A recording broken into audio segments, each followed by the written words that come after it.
जब तक श्री कृष्ण जन्मभूमि पर भगवान श्री कृष्ण का भव्य मंदिर नहीं बन जाता और उसमें श्री कृष्ण विराजमान नहीं हो जाते हैं, तब तक वो एक समय ही भोजन करेंगे। ये शब्द और संकल्प है राजस्थान के शिक्षा मंत्री मदन दिलावर के। आपको बता दें, ये पहली बार नहीं है जब मदन दिलावर ने कोई संकल्प लिया हो। आपको पूरा मामला विस्तार से बताते हैं। अयोध्या में रामलला की प्राण प्रतिष्ठा के बाद पूरे देश में जश्न का माहौल रहा। भगवान राम से जुड़ी सभी की अपनी अपनी मान्यताएं और संकल्प थे, जो पूरे हुए। इस बीच राजस्थान के शिक्षा मंत्री मदन दिलावर का भी एक संकल्प पूरा हुआ। शिक्षा मंत्री मदन दिलावर ने 34 किलो की 108 फुट लंबी माला को 34 साल बाद पहना है। अब आप सोच रहे होंगे कि इस माला से संकल्प का क्या लेना देना। दरअसल मदन दिलावर ने संकल्प लिया था कि जब तक अयोध्या में राम मंदिर का भव्य निर्माण नहीं हो जाता और उसमें रामलला विराजमान नहीं हो जाते, तब तक वो माला नहीं पहनेंगे।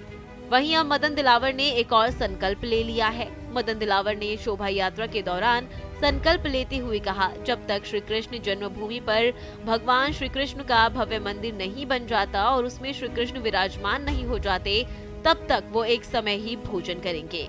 इससे पहले वो धारा 370 को लेकर भी इस तरह का संकल्प ले चुके हैं। इस दौरान उन्होंने कहा कि जब तक धारा 370 नहीं हटती है, तब तक वो जमीन पर ही सोएंगे और उनका ये संकल्प धारा 370 हटने के बाद पूरा हुआ। मदन दिलावर का दूसरा संकल्प भी पूरा हो गया, लेकिन उन्होंने फिर से एक संकल्प लिया है। मंत्री मदन दिलावर ने इस दौरान शोभा यात्रा में गजब का डमरू भी बजाया। शिक्षा मंत्री मदन दिलावर ने और उनके मित्र पूनाराम जांगिड़ ने संतोष बाई नाम की एक गरीब महिला के घर भोजन किया, जिसके बाद उनके मित्र पूनाराम जांगिड़ ने गरीब महिला को 51,000 रुपए भेंट दिए। इसके अलावा एक साड़ी भी भेंट की। इस दौरान मौके पर लगातार भगवान श्री कृष्ण के जयकारे गूंजते रहे। इस मौके पर कार्यकर्ताओं को संबोधित करते हुए शिक्षा मंत्री मदन दिलावर ने कार सेवा के दौरान समय को याद किया।